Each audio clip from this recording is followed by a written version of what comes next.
My background at Everett is I've been rowing for about 4 years, and I'm the varsity women's captain this coming year. I hated sports growing up.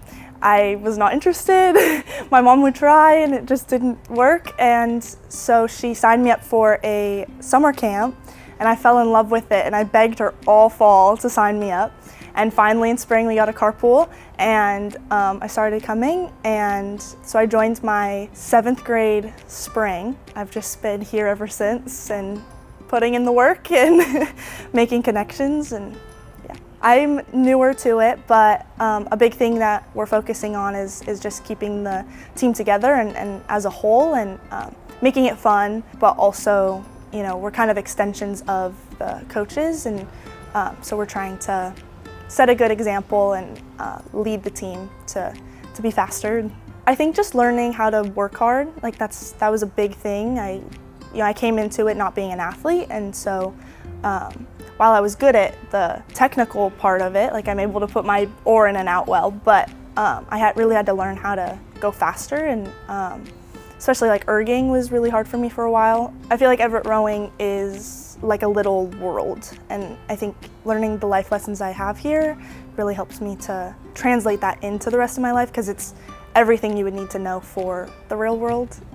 You know, being independent, doing what you need to do, working on a team, learning how to push yourself and push your team, work with people you love and don't love, and still being like one whole group. And yeah, I think especially this last year I've really learned that the people bring me back to Everett. Everett has something very strong here. It's a very big community, and I couldn't imagine being anywhere else or rowing with any other, you know, group of girls. Advice I would give to someone who wasn't an athlete like me or isn't, who's younger, who thinks that this sport is cool but doesn't know if they should take the next step, I'd say just go for it. Just come here. The community is great. You'll find someone. If you just walk in, you know, just come here. Everyone helps you the rest of the way, and I can't imagine not taking that step to come to Everett. I honestly can't imagine what my life would be like, because everything has completely changed, and I've learned so much more about myself, and I've learned so much more about how hard I can go, and I really think that will influence the rest of my life. And so I want everyone who, you know, even if you're not an athlete, even if you know, don't think you'll like it or don't think you'll fit in, just come, because it is really an awesome sport, and it's an awesome group of people, and it means a lot to me, and I think it would be a great experience for everyone. Going into high school, I kind of just wanted something to do. Going home after school, playing Minecraft or Fortnite or Apex or whatever, just kind of felt repetitive and like I wasn't doing anything. Then our coxswain, one of them now, came up to me and was like, "Hey, you're really tall. Please do something with it. Come down to the Everett Rowing boathouse. We'll get you set up in a boat. Yes, you'll fit. Please." And I finally came down one day, and they threw me in a boat after a bunch of ergs and stuff, and it's been great since. I think my first time in a shell was probably about 3 days before a race. The race went very poorly, as you would expect for someone's first time in a shell 3 days before. But you know, you look back on it and you just keep growing. I mean, that was 3 years ago, and now we're winning things. Typically, I'm somewhere in the middle 4 of the boat, position-wise. It's been kind of hard to put me in bow pair because of the height and stuff, but it's just consistent middle 4 powerhouse, pretty much. During a race, you kind of just block everything else out. You get so focused on pulling and not screwing up that everything else just kind of falls away.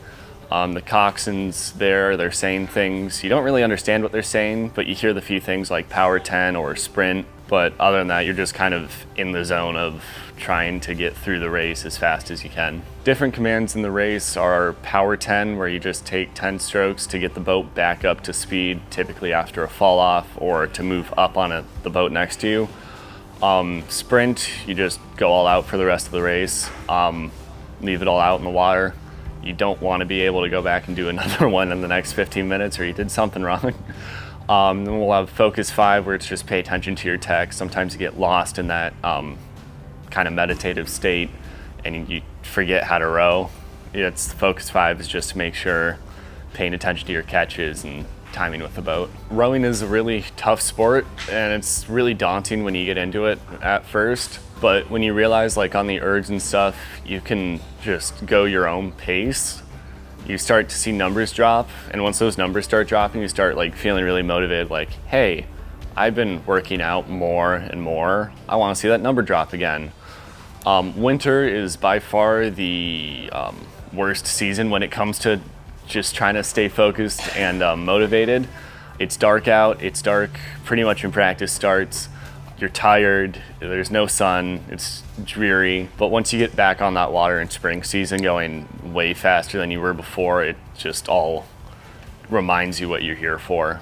Realizing that almost every aspect about it while you're on the water is hard, and then wanting to go back to it.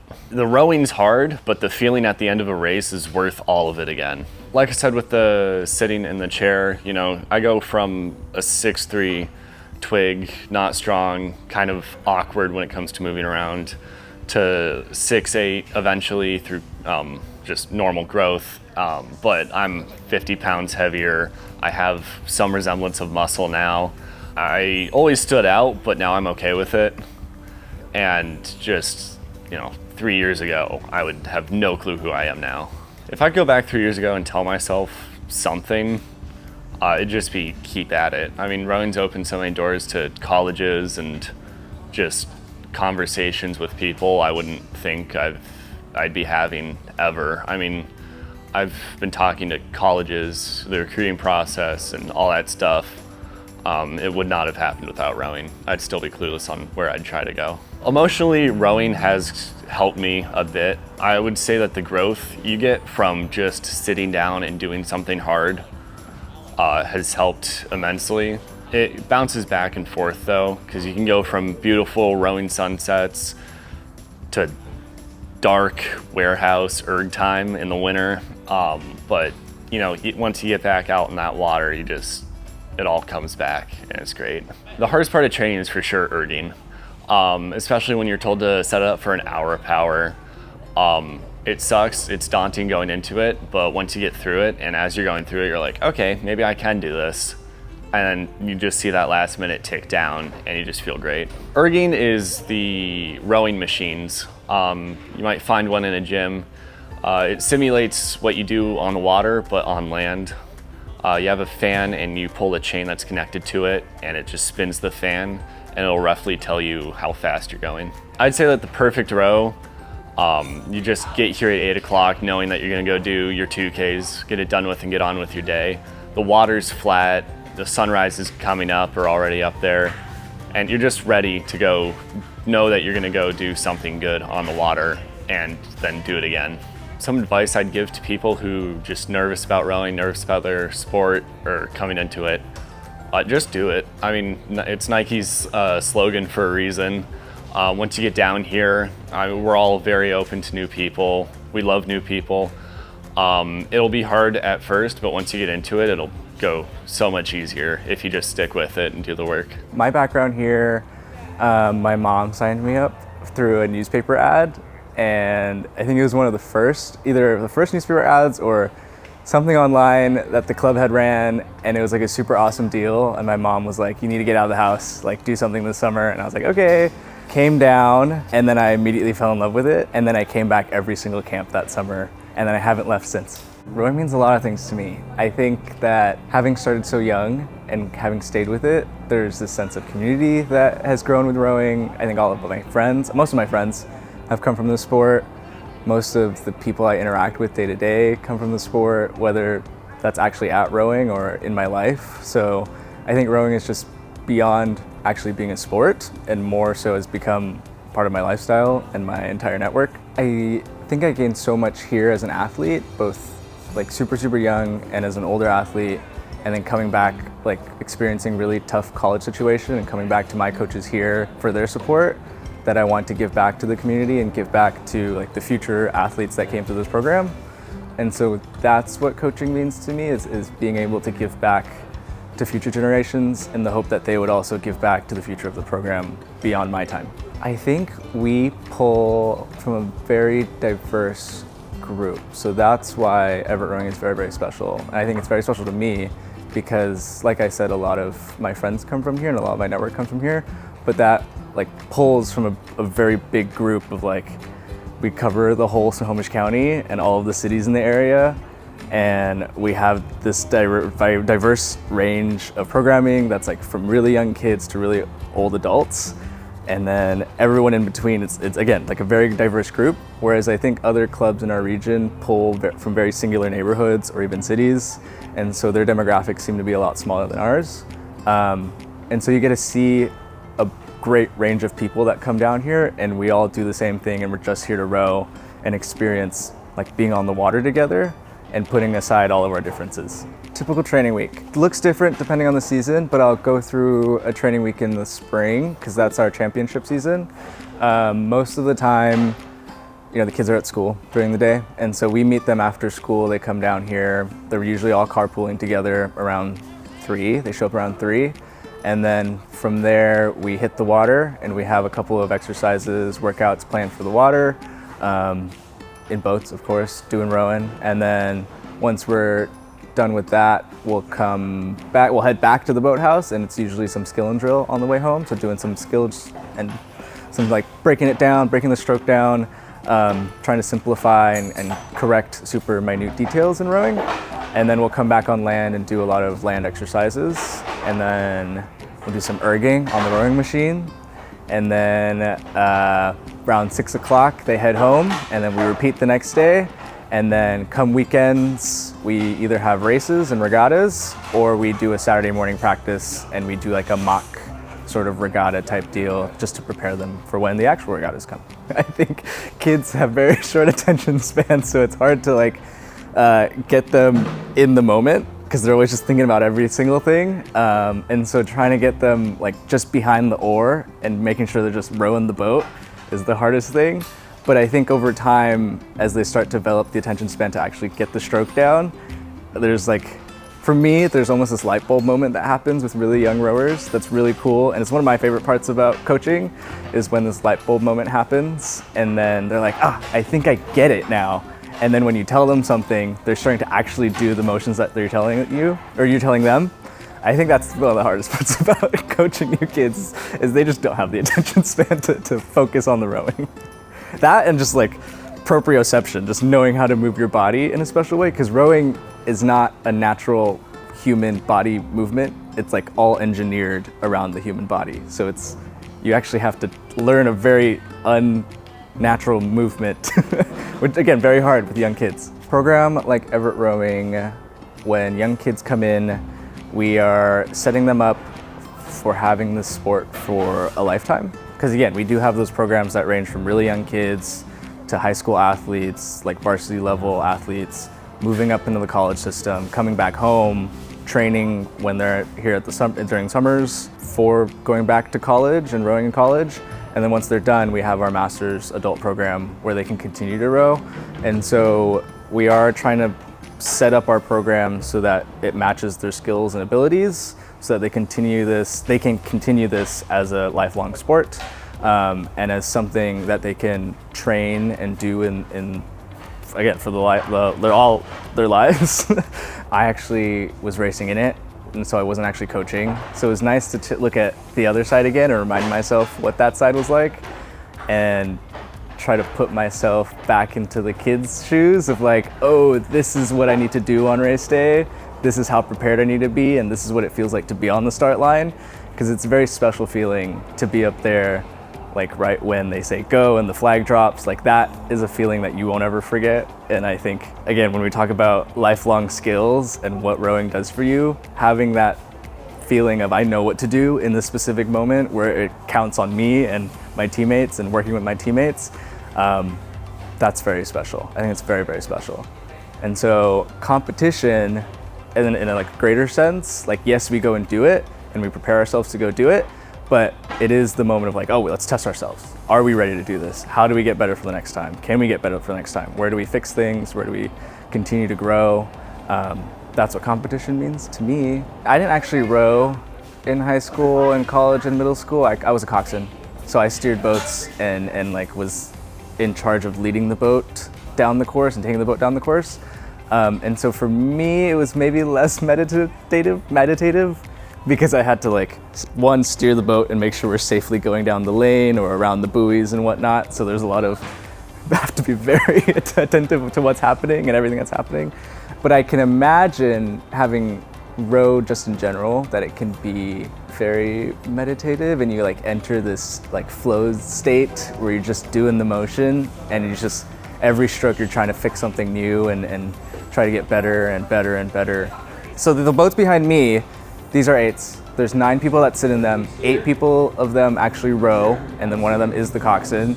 So from working from stern to bow, the coxswain sits all the way in the stern, and they're in charge of keeping the team together.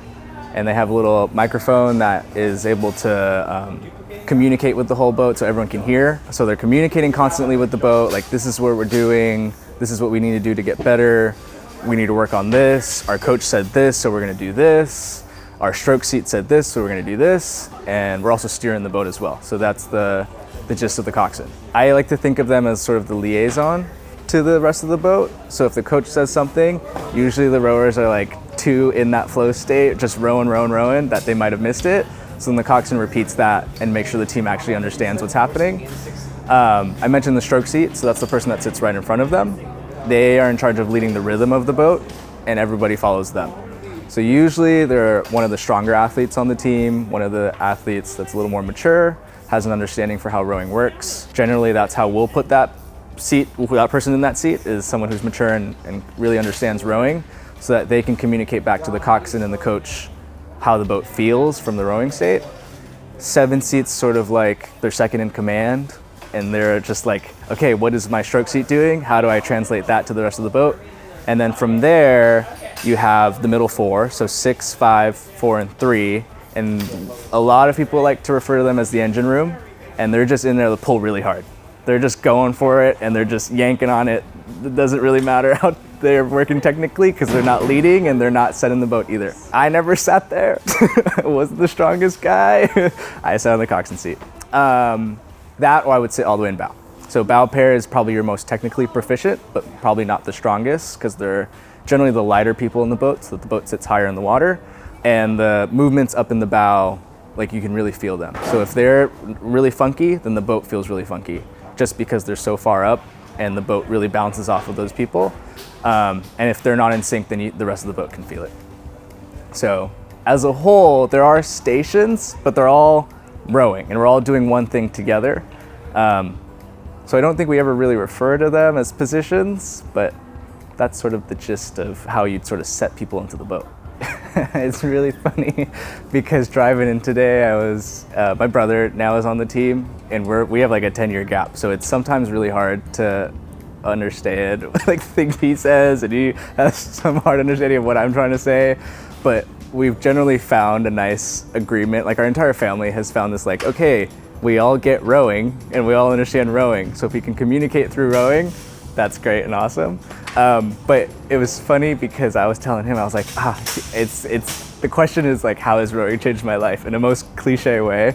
And we were both like, oh God, I don't know where we would be without rowing. Because we've been here forever. We've been here since I was 12, I'm 25 now. So it's, again, like 13 years of doing this. That's over half my life.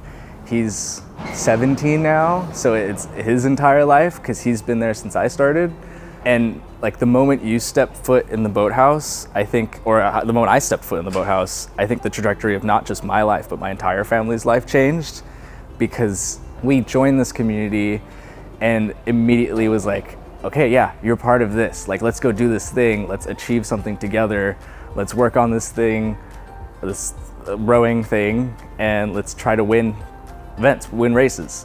And maybe that's the goal right now, but in the long term, when you're doing all these little motions to win the race, like getting on the water as quick as you can, getting through the workout in a very efficient manner, time management, the actual doing of the work, and being like the athletic part. There's that part that feels very special. Like all those bits and pieces to try to win the race, it does translate back out into my life, because now I go to work and I'm like, okay, how can I be most effective with my time to just get my tasks done so I can go and coach later in the afternoon, and again, share that back with the kids. How do I, in a way, set up every task that I'm doing like I'm setting up a race? Like, what are the small things I can get right? What are the small things that are in my ability to fix and do now that I can then, make sure are right when the task needs to be done? I need to submit something, or my boss is like, where is this? I'm like, yeah, it's right here. Boom, boom, boom, boom, boom, get it done. And then those are the skills that I've learned from rowing that, again, translate back into my life now.